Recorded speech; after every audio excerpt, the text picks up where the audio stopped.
എൻ്റെ ഒരു കവിത, ഒരു കള്ളക്കവിത, ഇല്ലാത്തൊരു ക്വാളിഫിക്കേഷനുള്ള ഒരു കവിത.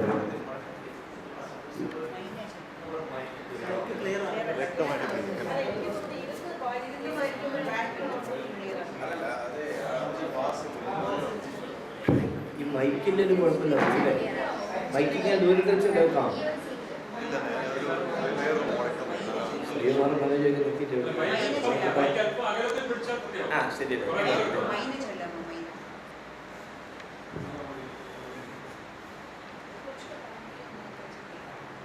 ഒരു ഇല്ലാത്തൊരു കാര്യത്തെ കുറിച്ചുള്ളൊരു കവിത. കവിതയുടെ പേര് ആയൂർ റെയിൽവേ സ്റ്റേഷൻ എന്നാണ്. ചില മത്സ്യങ്ങൾ കടൽ വൃക്ഷത്തിൻ പൊത്തിലൊളിക്കും, ചില സത്യങ്ങൾ വളരെ കാലം ഒളിവിൽ പാർക്കും, ചില സത്യങ്ങൾ പൊളിവാക്കിൻ്റെ മറവിലൊളിക്കും, ചില ദൃശ്യങ്ങൾ വളരെ കാലം ഒളിവിൽ പാർക്കും.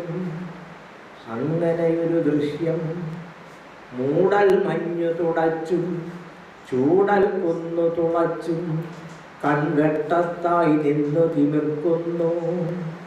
അത്ഭുതം അത്ഭുതം അത്ഭുതമേ, കണ്ടിട്ടില്ല നിന്നെ പോയോർ വന്നോർ നിഴലു പതിച്ച ആയൂർ റെയിൽവേ സ്റ്റേഷൻ.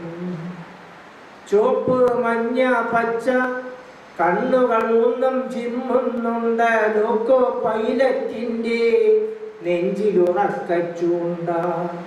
ഏതോ വണ്ടി വരുന്നുണ്ട്, പാളക്കൈകൾ മാറുന്നുണ്ട്, ചൂളത്തിനാരോഹണമായി വേലി നമിച്ചു ബലക്കുന്നുണ്ട്.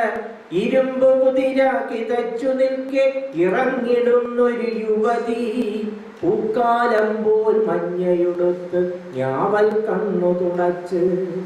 അച്ഛനെ മകനെ കാമുകനെ ഭർത്താവിനെയോ നോക്കുന്നു. ആളുകളെല്ലാം പാമ്പിൻ കൂട്ടം മാളം തേടി ചിതറുന്നു. ഒറ്റയ്ക്കങ്ങനെ ആധിപെരുത്ത് നിൽക്കുമ്പോഴൊരു നായ കൂട്ടിനു വന്നു വിളിക്കുന്നു. നായ വയറ്റിൽ വിശപ്പിൻ ജ്വാല ആളിക്കത്തിയ നാളിൽ ഇത്തിരി അന്നം നൽകി പോറ്റിയതിപ്പോഴും ഓർക്കൂ നായ. നായയ്ക്കൊപ്പം ഇരുട്ടിൻ കാട്ടിൽ പോയി മറഞ്ഞു യുവതി. അത്ഭുതം അത്ഭുതം അത്ഭുതമേ, കാണുന്നില്ല ആയൂർ റെയിൽവേ സ്റ്റേഷൻ.